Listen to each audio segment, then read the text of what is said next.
नमस्कार, मैं डॉक्टर रजनीश कुमार आप सभी का एक बार फिर से हार्दिक स्वागत करता हूँ। यूपीएलटी जीआईसी जीडीसी हिंदी 2025 मुख्य परीक्षा के दृष्टिकोण से हिंदी स्वलिखित प्रश्नों की सीरीज पर आप सभी से हम चर्चा कर रहे हैं। प्रिय विद्यार्थियों, ये सीरीज ईएमआरएस और केबीएस मुख्य परीक्षा के दृष्टिकोण से भी महत्वपूर्ण है। हम प्रश्न नंबर 70 के अंतर्गत बातचीत करेंगे। सप्तकों पर टिप्पणी लिखिए। जैसे ही मैंने सप्तकों शब्द का प्रयोग किया है तो आपके दिमाग में अज्ञे द्वारा संपादित 4 सप्तकों का नाम आ गया होगा। उसके कवियों के नामों को आपने प्री एग्जाम के दौर में तैयार किया होगा, लेकिन यहाँ पर यदि टिप्पणी के रूप में ये प्रश्न आ जाए तो उसका आंसर आप कैसे लिखेंगे। शब्द सीमा के दृष्टिकोण से आप इसको अपने हिसाब से व्यवस्थित कर सकते हैं। देखने में ये प्रश्न नंबर 70 लग रहा है, लेकिन इसके अंतर्गत कहीं न कहीं 4 प्रश्न जुड़े हैं। ठीक है, तो हमने संपूर्णता को ध्यान में रखते हुए एक जगह इसको प्रस्तुत किया है। आप परीक्षा में प्रश्न पत्र के हिसाब से भी इसका उत्तर लिख सकते हैं। तो चलते हैं, बात करते हैं कि इस प्रश्न का उत्तर हम कैसे लिख सकते हैं। आप शुरुआत करेंगे। सभी चारों सप्तकों का संपादन अज्ञे ने किया है। तार सप्तक का प्रकाशन सन 1943 में हुआ। इस संग्रह से प्रयोगवादी काव्य का प्रारंभ माना जाता है। इसमें जिन 7 कवियों की रचनाएं संकलित थीं, उनके नाम हैं सच्चिदानंद हीरानंद वात्स्यायन अज्ञे, रामविलास शर्मा, प्रभाकर माचवे, गजानन माधव मुक्तिबोध, नेमिचंद्र जैन, गिरिजा कुमार माथुर तथा भारत भूषण अग्रवाल। यह सप्तक कवियों के लिए राहों का अन्वेषी माना गया है। एक चीज आप ध्यान रखेंगे कि जिन कवियों का बड़ा नाम है उसको आप शॉर्ट में भी लिख सकते हैं, क्योंकि समय का हमें ध्यान रखना है। तार सप्तक में 2 ही ऐसे कवि हैं जिनके बड़े नाम है, बाकी को आप लिख सकते हैं। ठीक है, तो आपके शब्द भी कम होंगे और समय भी बच जाएगा। तार सप्तक, जिसको अगर क्रम के दृष्टिकोण से देखा जाए तो पहला सप्तक के रूप में हम जानते हैं, लेकिन इसका नाम ही है तार सप्तक। जब भी तार सप्तक की बात आएगी तो जिन 7 कवियों का नाम हमने बताया है उसके बारे में लिखेंगे, और इस सप्तक के संपादन के पीछे अज्ञे की क्या भूमिका रही, क्योंकि आप देख रहे हैं कि तार सप्तक के अंदर ही अज्ञे का नाम भी आ जा रहा है और इन्होंने ही संपादन भी किया है। और उस दौर में संपादित हुआ जब प्रगतिवाद के बाद प्रयोगवाद आया, और एक तरीके से प्रगतिवाद की प्रतिक्रिया में ही प्रयोगवाद का जन्म होता है। ठीक है, तो राहों का अन्वेषी इसे माना गया। अब मान लीजिए केवल तार सप्तक पर ही टिप्पणी के लिए आए तो आप एक और जोड़ देंगे इसमें कि अज्ञे भूमिका में लिखते हैं। इससे आपकी बातों की प्रामाणिकता भी आ जाएगी कि हाँ, आपने केवल याद नहीं किया है बल्कि सप्तकों की भूमिकाओं को भी देखा हुआ है। प्रिय विद्यार्थियों, आपकी कॉपी ये बताएगी एग्जामिनर को कि आप कितनी गहराई से चीजों को पढ़े हुए हैं। लिखने के लिए तो आप कुछ भी लिखकर एग्जाम में आ सकते हैं, लेकिन चूंकि ये कॉम्पिटिटिव लेवल का एग्जाम है तो अपनी बातों को पुष्ट करने के लिए कुछ आपको उदाहरण देना पड़ेगा, कुछ एक्स्ट्रा मेहनत भी करना पड़ेगा। तो अज्ञे भूमिका में लिखते हैं यानी तार सप्तक की भूमिका में लिखते हैं। तार सप्तक में 7 कवि संग्रहित हैं। सातों एक दूसरे के परिचित हैं। बिना इसके इस ढंग का सहयोग कैसे होता, किंतु इससे यह परिणाम न निकाला जाए कि ये कविता के किसी एक स्कूल के कवि या कि साहित्य जगत के किसी गुट अथवा दल के सदस्य या समर्थक हैं, बल्कि उनके तो एकत्र होने का कारण ही यही है कि वे किसी एक स्कूल के नहीं हैं, किसी मंजिल पर पहुंचे हुए नहीं हैं, अभी राही हैं, राही नहीं राहों के अन्वेषी। तो भूमिका से बहुत चीजें स्पष्ट हो जाएंगी कि तार सप्तक का संपादन क्यों किया गया। यहाँ पर अज्ञे ने भूमिका में लिखा है पूर्ववर्ती काव्य प्रवृत्ति जो रही है प्रगतिवाद। ऐसा माना जा रहा था कि जितने भी प्रगतिवादी कवि हैं वो लग रहा है कि किसी एक स्कूल के कवि हैं, एक ही सिद्धांत एक ही पैटर्न पर लिखने वाले कवि हैं, या फिर किसी गुट या दल के सदस्य टाइप के। जैसे आप किसी गुट में शामिल होते हैं, किसी दल से जुड़े रहते हैं, तो कितनी भी उसमें कमियां हो खामियां हो आप उसका समर्थन करते हैं, या फिर उसको जहां भी जरूरत पड़ती है आप डिफेंस करते हैं।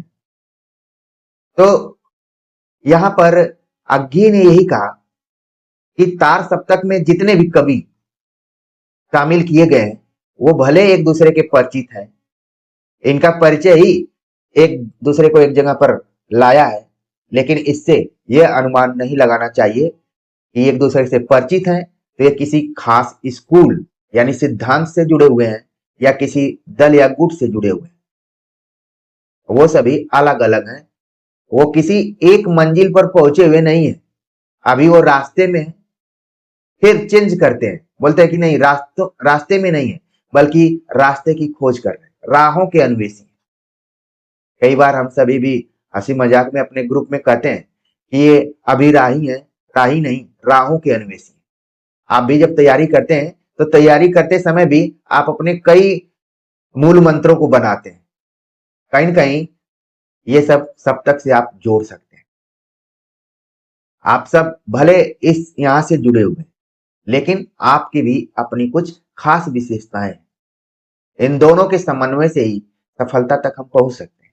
तो आगे भूमिका में यही लिखते हैं। अब चीजें आपको क्लियर हो गई होंगी कि प्रयोगवाद का जन्म क्यों हुआ, क्योंकि जो प्रगतिवादी कविताएं थी वो एक ही विचारधारा पर एक ही टाइप की कविताएं लिखी जा रही थी, सपाट बयानी प्रस्तुत की जा रही थी, शिल्प की दृष्टिकोण से बहुत उसमें विविधता नहीं थी।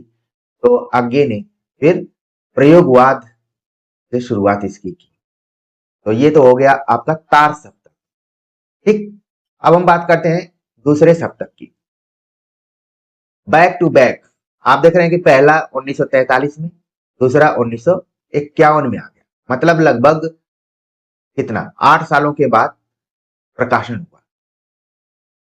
दूसरा सप्तक सन 1951 में आज्ञे के संपादकत्व में प्रकाशित हुआ। इस सप्तक में जिन अन्य 7 कवियों की रचनाएं संकलित हैं उनके नाम है शमशेर बहादुर सिंह, भवानी प्रसाद मिश्र, ककुंत माथुर, हरि नारायण व्यास, नरेश मेहता, रघुवीर सहाय, धर्मवीर भारती। इसमें आज्ञेय ने प्रयोग शब्द को व्याख्यायित किया। उनके लिए प्रयोग साध्य न होकर साधन था तथा संप्रेषण का माध्यम था। आपने देखा कि पहले सप्तक यानी तार सप्तक की भूमिका में जितने भी कवि थे वो किसी एक सिद्धांत या ग्रुप से नहीं जुड़े हुए थे, सभी अन्वेषण की प्रक्रिया में थे। लेकिन दूसरा सप्तक जब संपादित होता है, उसका प्रकाशन होता है, तब तक 8 सालों का दौर गुजर चुका था और तमाम आलोचकों ने प्रयोगवादी रचनाओं की आलोचना कर दी थी, उनकी विषय वस्तु को लेकर, उनके शिल्प को लेकर, उनके उद्देश्य को लेकर, यहाँ तक कि नंद दुलारे वाजपेयी ने बैठे ठाले का धंधा कह दिया, जिसको आज्ञे ने काफी सीरियस लिया। इसलिए दूसरा सप्तक की भूमिका में इन्होंने बहुत विस्तार से कि आखिरकार प्रयोग शब्द का प्रयोग उन्होंने क्यों किया है, वो केवल साधन के रूप में है और संप्रेषण के माध्यम के रूप में। उन्होंने पूरा बताया कि लोगों ने गलत इसकी व्याख्या की हुई। ठीक, तो दूसरा सप्तक 1951 में, यानी कि तब तक हम सब आजाद हो चुके थे और आप देख रहे हैं कि हर एक क्षेत्र में, चाहे वो कविता हो, कहानी हो, नाटक हो, उसमें कुछ नए भावबोध को जोड़ने का प्रयास किया जा रहा था। हर क्षेत्र में कुछ नयापन का भाव आ चुका था। तो उसका प्रभाव दूसरा सप्तक के कवियों के ऊपर भी पड़ा और देखा जाए तो धीरे धीरे दूसरा सप्तक के बाद नई कविता की पृष्ठभूमि तैयार हो जाती है। ठीक है प्रिय विद्यार्थियों, आपने कवियों का नाम जरूर याद रख लिया होगा, लेकिन एक चीज यहाँ पर ध्यान में रखना है, दूसरा सप्तक में पहली कोई महिला आप देख रहे हैं कि कवयित्री के रूप में दिखाई दे रही। ककुंत माथुर कई किताबों में इनका नाम शकुंतला माथुर भी रहता है, लेकिन असली इनका नाम क्या था? शकुंत माथुर ही था। ठीक है। जैसे आपने अभिज्ञान शाकुंतलम पढ़ा होगा, तो शकुंत का मतलब वहां पर जो पक्षियों से घिरा हुआ मतलब हो। ठीक। तो इनका नाम आप याद रखिए, ये सभी कवि काफी महत्वपूर्ण है टिप्पणी के दृष्टिकोण से भी। अब दूसरा सप्तक की भूमिका में अज्ञे ने लिखा है, प्रयोग को उन्होंने स्पष्ट किया है, क्लियर करते हुए उन्होंने लिखा है, प्रयोग का कोई वाद नहीं है, हम वादी नहीं रहे, नहीं है, न प्रयोग अपने आप में इष्ट या साध्य है। ठीक इसी तरह कविता का भी कोई वाद नहीं है, कविता भी अपने आप में इष्ट या साध्य नहीं है। अतः हमें प्रयोगवादी कहना उतना ही सार्थक या निरर्थक है जितना हमें कवितावादी कहना। अभी हमने शुरू में बताया कि जैसे ही प्रयोगवादी रचनाओं का मूल्यांकन हुआ, उनकी आलोचनाएं होने लगी, उनकी कमियों को बताया जाने लगा, और खास तौर से कहा गया कि ये लोग कविता नहीं लिख रहे हैं बल्कि केवल प्रयोग के साथ खेल रहे हैं। तो यहाँ पर अगेन इसको स्पष्ट किया है कि न प्रयोग अपने आप में इष्ट या साध्य है, हम वादी नहीं रहे, नहीं है। वादी आप देख रहे हैं कि इसके पहले कई वाद चले, छायावाद, प्रगतिवाद, स्वच्छंदतावाद, हालावाद, बहुत सारे वाद चले। तो कह रहे हैं कि उन सब की तरह हम नहीं है। प्रयोग अपने आप में इष्ट नहीं है, वह साधन।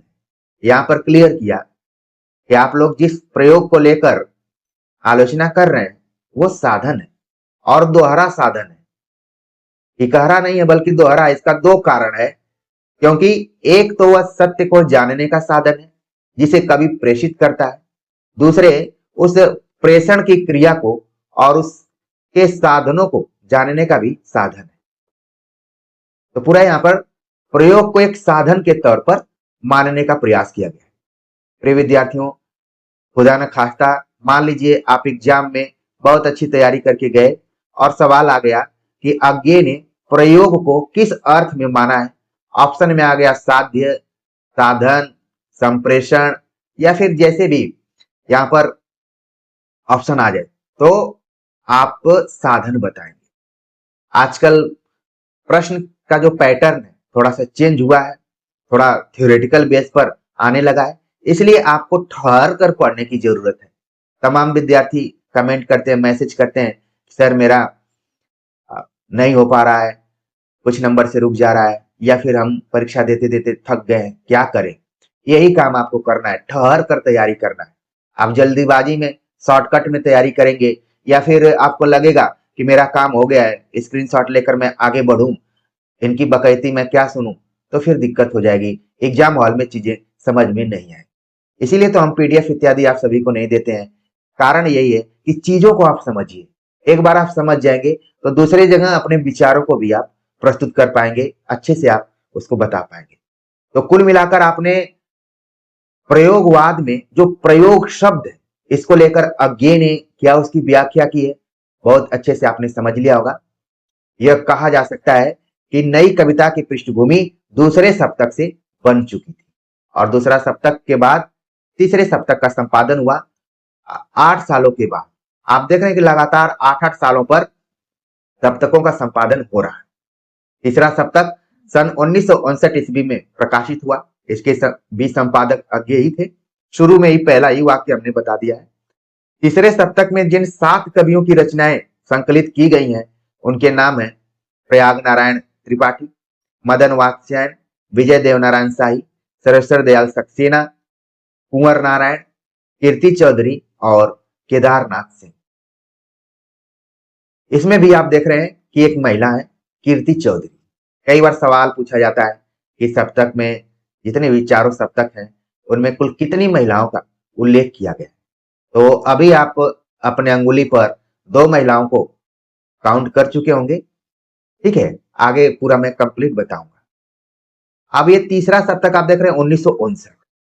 ये दौर है जब 1954 के बाद नई कविता अपने चरम पर है, और फिर 1960 के बाद बहुत कुछ परिवर्तन होता है हिंदी साहित्य में, जिसको एक शब्द का प्रयोग किया जाता है साठोत्तरी।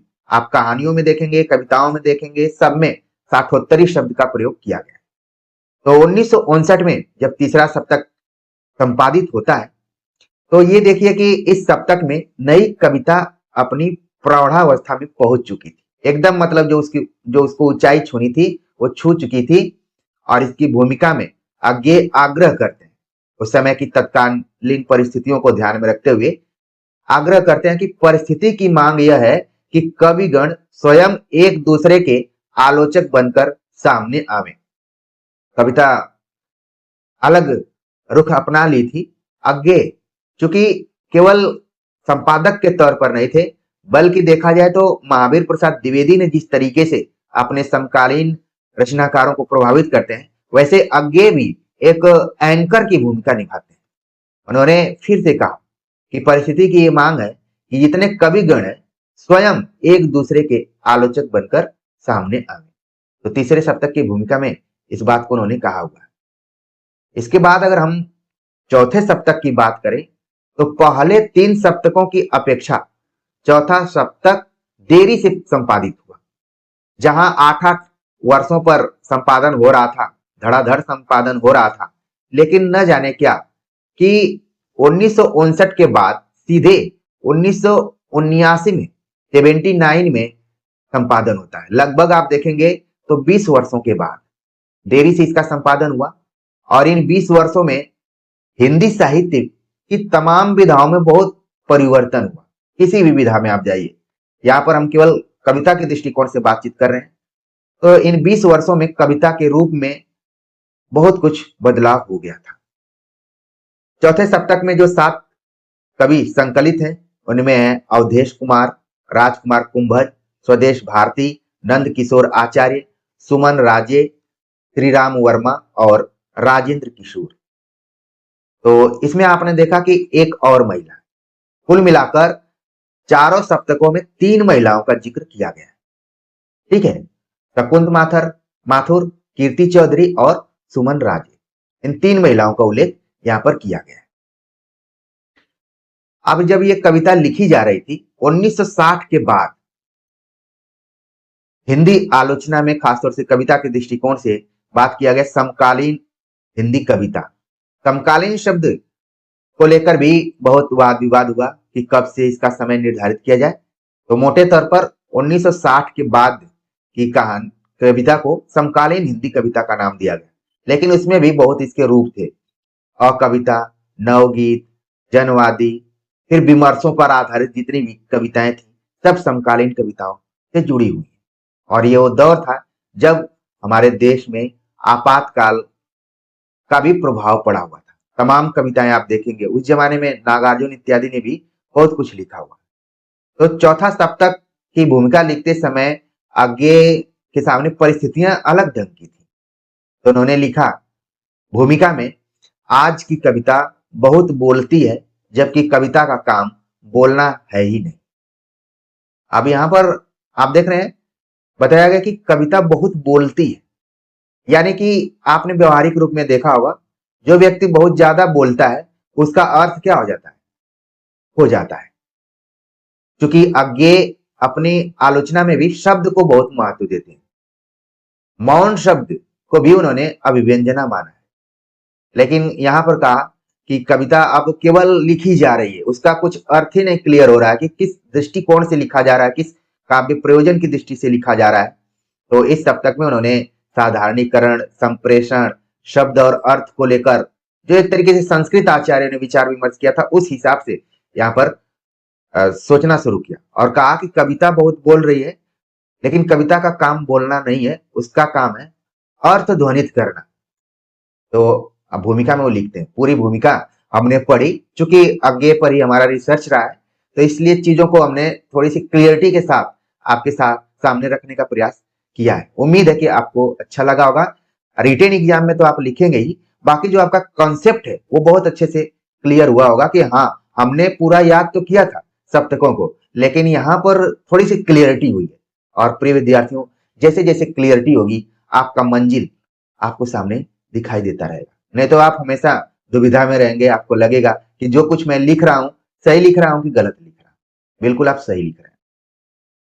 और निष्कर्ष में जाएंगे कि कुल मिलाकर आज्ञे द्वारा सप्तकों के संपादन से नए कवियों को मौका मिला कविता कथ्य और शिल्प की दृष्टि से अपनी समकालीन जटिलताओं को विषय वस्तु बना सकी। मैंने शुरू में ही एक बार कहा हुआ था कि सप्तकों का संपादन आज के आईपीएल की तरह था कि एक ग्रुप था, जितने भी ऐसे कवि थे जो कविताएं सुदूर इलाके में इधर उधर लिख रहे थे, आप देखेंगे जितने भी कवि हैं वो अलग अलग क्षेत्रों के, उनको एक प्लेटफॉर्म मिला, वो पाठकों के बीच में पहुंचे, फिर उनकी कविताएं लोगों को प्रभावित की।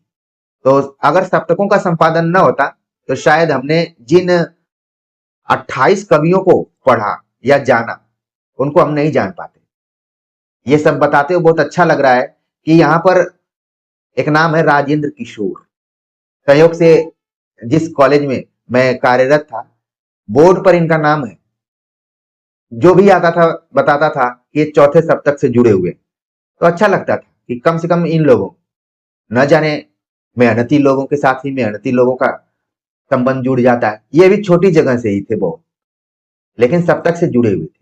अगर सप्तक नहीं होता तो राजेंद्र किशोर को नहीं कोई जानता, चाहे वो नंद किशोर आचार्य हो, जितने भी नाम है उसमें से बहुत सारे नामों को लोगों ने आगे प्रमोट भी किया।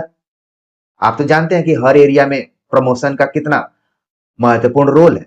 तो जिन पे ज्यादा काम हुआ उनको ज्यादा लोग जाने, जिन पे कम काम हुआ उनको कम लोग जाने। तो इसलिए अगर आप सब रिसर्च इत्यादि कर रहे हो, पीएचडी का टॉपिक ढूंढ रहे हो, तो इन सप्तकों में से जो हाशिए पर है, जिन पर लोगों का कम ध्यान गया है, उनको आप टॉपिक बना सकते हैं। एक मैंने दृष्टिकोण दिया है, आप काम कर सकते हैं। तो प्रिय विद्यार्थियों, सप्तकों पर अगर टिप्पणी लिखने के लिए आएगा कंबाइंड रूप से, तो पूरा आप आंसर ऐसे लिखेंगे। अगर एक एक पर आ जाता है, जैसे कि तीसरा सप्तक पर टिप्पणी लिखिए, दूसरा सप्तक पर लिखिए या तार सप्तक पर लिखिए, तो आप प्रश्न के मुताबिक अपना उत्तर लिखेंगे, समय प्रबंधन का ध्यान रखते हैं। उम्मीद है कि आज का ये वीडियो लेक्चर आप सभी को अच्छा लगा होगा। आप सभी के कमेंट का हमें इंतजार रहेगा। मिलते हैं एक नए टॉपिक के साथ, तब तक के लिए नमस्कार।